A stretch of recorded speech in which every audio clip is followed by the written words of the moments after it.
running foreign policy that was completely outside of government. They would raise money privately for the Contras, or they would do it by selling government property. Remember, they sold weapons to Iran, our enemy. That always sort of struck me as, anyhow, I was, anyhow, that's what the first part of the book is about, okay? The second part of the book is about what happens when you take this this buccaneering entrepreneurial attitude and apply it to government. Put these people in charge of the state. What happens then? And the title, Saboteurs. That's what you get. And that the link between them is that I thought when I was reading it is that the first part of the book explains how they came together in terms of their thinking and their philosophy and fine-tuning it with various different campaigns. But then what bubbled out from backing freedom fighters and fighting communism and all these other causes was the market. Yeah. That the market is the answer to really governing. Yeah. And so that then, as you take us into the second part of the book, we arrive closer to current time and the Bush administration with the no-bid contracts and the privatization of so much of government work. And then you raise questions to illuminate how effective that has been. Yeah. Well, that is the question of our age. By the way, I should take a step back here. We were talking about my other books and everything that I've worked on in the past, and throughout all of them there runs a theme, and that is to scrutinize the market. I mean, we live in a time when the market, I went to the University of Chicago for graduate school, the market is regarded as, almost as God, or if not God, as certainly as an infallible force of nature, something that always works in these very particular ways, and we can understand it. It's through science and this is just so much, rubbish, in my opinion. And so, what's fascinating to me is to see these people, these real true believers in the market and in the market religion, trying to enact and actually doing it, enacting, forcing their marketized vision of government on our U.S. federal government. And what's the results of that? And you mentioned outsourcing and privatizing, and I think we said earlier, this is the initiative for which the Bush administration will always be known.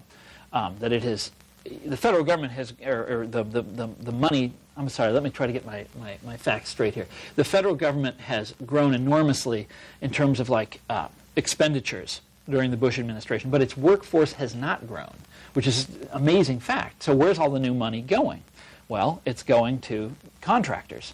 And that's what, with all three of the Bush administration's great the things that it has done, cleanup from Katrina, Iraq reconstruction, and the Department of Homeland Security. All of these have been, they've used this model to try to accomplish all three of these things, this free market, privatized, outsourced model. And in each case, it's just been this, gold-plated botch, just this, disaster. Mm-hmm. Now, when you're leading up to your second part about them actually governing with this philosophy, in the first section you spend a lot of time on South Africa and the Angolan rebel Jonas Savimbi. Savimbi, yeah, yeah. Now, I have to admit, when I got to those sections, it took me a while to figure out where you were going with that. So why spend so much time in Pretoria? And talk to us a little bit about lessons from that. It's interesting. One of I tried to tell the story of applying, market principles to government. I tried to use a bunch of different narrative devices to tell the story. And you'll remember one of them is I described the housing in Washington, D.C. Another one was I followed the career of Jack Abramoff. We mentioned him earlier. That was sort of the first scandal that I became aware of here in D.C. And still to date, the biggest scandal of the last 5 years, I think. I mean, correct me if I'm wrong. I don't know. Maybe there's one off. Yeah. We're not done. But it's just this enormous mess, and I got very interested in this. Where did this guy come from? How did he get into this position?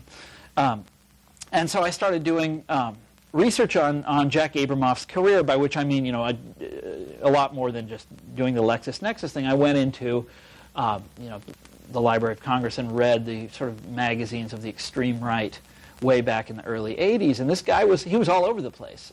He was very much a true believer.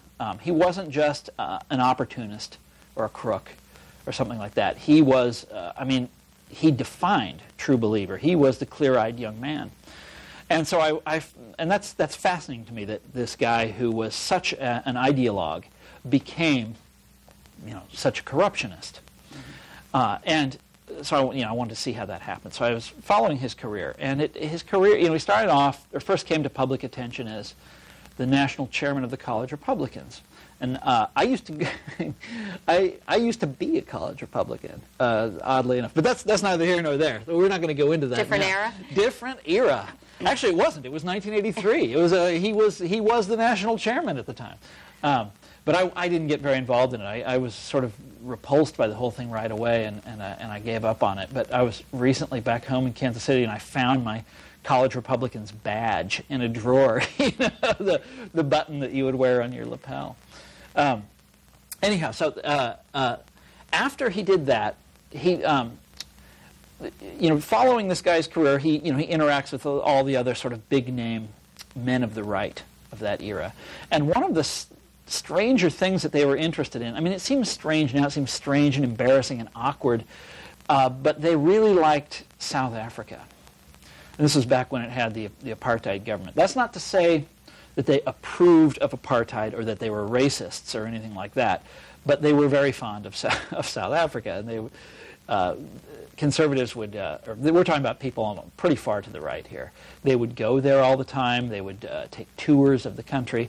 And South Africa was propping up its own, we had our Contras down in Nicaragua, and they had, fighting the Sandinista government down there. And we were also supporting the Mujahideen in Afghanistan, who were fighting the Soviets. And the South Africa had their guy in Angola fighting the government of Angola, which was a Soviet client regime. And his name was Jonas Savimbi. And the American right really liked Jonas Savimbi.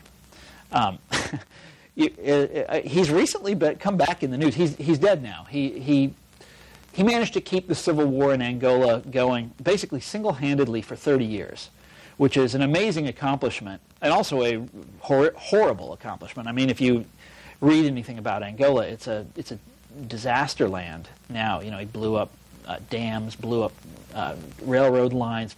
The whole country is filled with landmines. It's just a disaster place.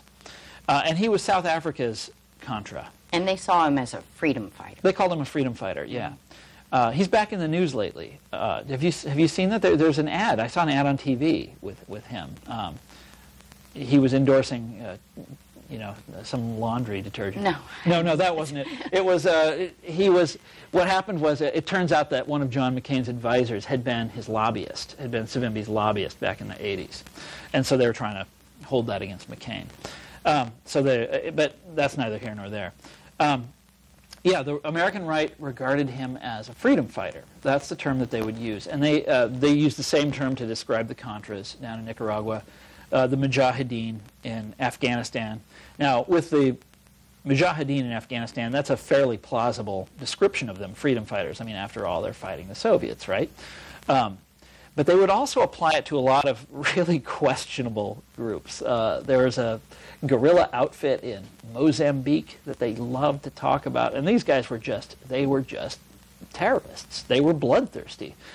And I think it's after Savimbi, after Savimbi's, their sort of love affair with Savimbi had faded a little bit, it came out that he was a pretty bad dude also. But anyhow, during the sort of high period of Savimbi love,